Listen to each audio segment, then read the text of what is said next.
Assalamualaikum warahmatullahi wabarakatuh. Perkenalkan, nama saya Nabila dan Artanti dari kelas 12 IPA 1. Di video kali ini saya akan membahas tentang novel yang saya udah baca habis dan merangkum isi dari novel yang sudah saya baca ini yang berjudul Love You Like Crazy.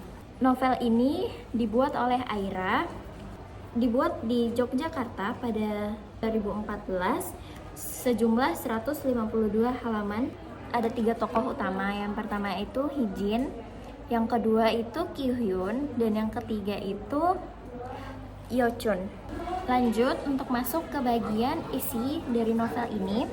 Suatu hari Hee-jin tiba-tiba mengingat kejadian 3 tahun yang lalu, di mana kejadian itu adalah patah hati terbesar dia karena dia sudah menyatakan perasaannya kepada seseorang alias si Yo-chun ini, tetapi si Yo-chun merespon isi hatinya ke Hee-jin itu kurang menyenangkan alias ditolak, dan Yo-chun juga sempat mentodongkan pisau tajam kepada Hee-jin karena merasa dia tidak pantas untuk dicintai dan dia tidak akan mau dicintai. Pada part ini Hee-jin selalu merasa bahwa semua kejadian yang terjadi 3 tahun yang lalu itu adalah penyebab Hee-jin, tetapi untungnya Kyu-hyun meyakinkan Hee-jin bahwa semua yang terjadi itu adalah kesalahan si Yo-chun karena Hee-jin sudah berbuat baik kepada Yo-chun, tapi Yo-chun tidak bisa memberi feedback yang baik kepada Hee-jin. Kyu-hyun ini memiliki sifat baik dan overprotective terhadap Hee-jin karena menurutnya Hee-jin itu sudah seperti adik kandungnya sendiri. Seminggu kemudian Kyu-hyun harus meninggalkan Hee-jin karena Kyu-hyun akan menjenguk neneknya yang sakit. Hee-jin ditinggalkan sendirian di apartemen. Sebelum Kyu-hyun meninggalkan Hee-jin, Kyu-hyun menyiapkan sarapan berupa sandwich dan susu hangat untuk Hee-jin makan saat sarapan. Akhirnya Kyu-hyun pun pergi meninggalkan Hee-jin sendirian untuk 1 hari. Gak lama setelah Kyu-hyun pergi, tiba-tiba dia mengetuk pintu apartemen. Lalu Hee-jin dengan sigap melihat dan membuka pintu, dan begitu dia buka ternyata yang datang adalah sesosok Yo-chun, lelaki yang pernah menolaknya 3 tahun lalu. Yo-chun datang dengan sebuah buket bunga yang diberikan untuk Hee-jin. Pakai basa-basi yang lama, Hee-jin pun mempersilahkan Yo-chun untuk masuk ke apartemen dan mengobrol di dalam apartemen saja. Sembari Hee-jin memakan dan menghabiskan sandwich dan susu hangat yang dibuatkan Kyu-hyun untuk Hee-jin sarapan, mereka pun berbincang lama. Tidak lain tidak bukan, perbincangan mereka sepasal kasus 3 tahun yang lalu, di mana Yo-chun menceritakan semua alasan mengapa ia melakukan perbuatan tersebut kepada Hee-jin. Yo-chun bercerita kepada Hee-jin bahwa Yo-chun tidak ingin menerima cinta dari Hee-jin dikarenakan Yo-chun merasa dirinya belum baik untuk seorang gadis baik seperti Hee-jin. Jadi Yo-chun ini merasa dirinya tidak pantas dicintai oleh Hee-jin. Makanya Yo-chun menolak cinta dari Hee-jin.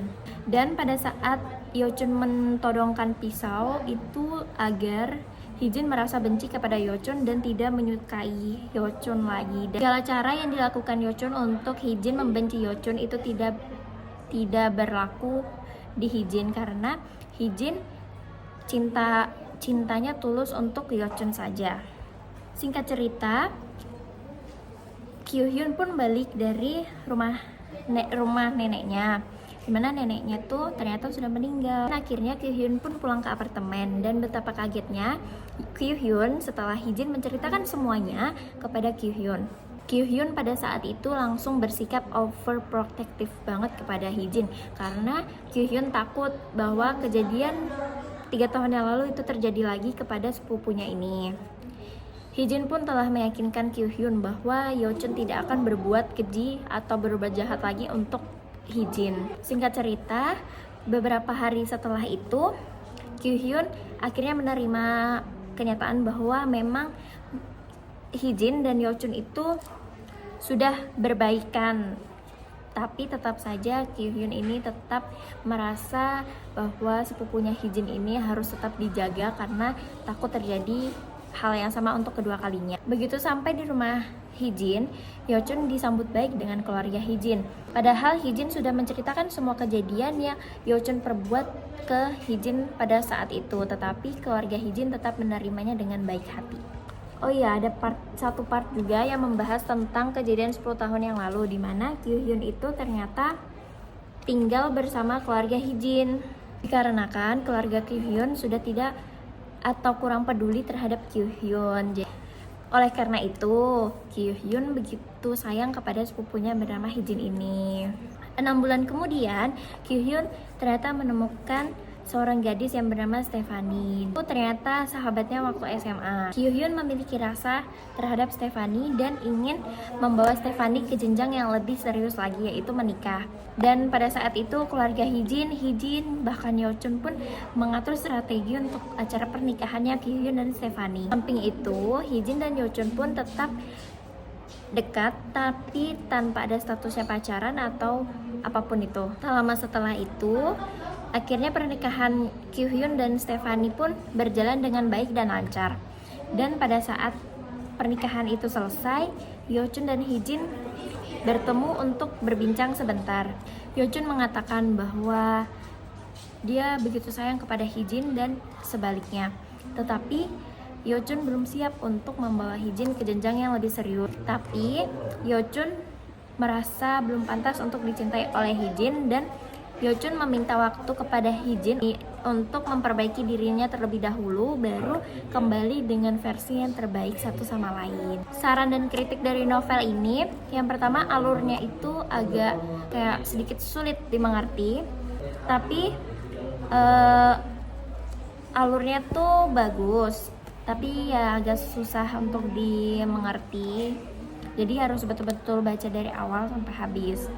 Terus juga ada beberapa kata yang dari bahasa Korea, karena ini kan judulnya Inggris, tapi ternyata isi dalam ceritanya itu di Korea Selatan. Jadi ada beberapa kata atau kalimat yang menggunakan bahasa Korea. Sekian penyampaian isi novel, kesimpulan dan kritik dari saya. Kurang lebihnya mohon maaf. Wassalamualaikum warahmatullahi wabarakatuh.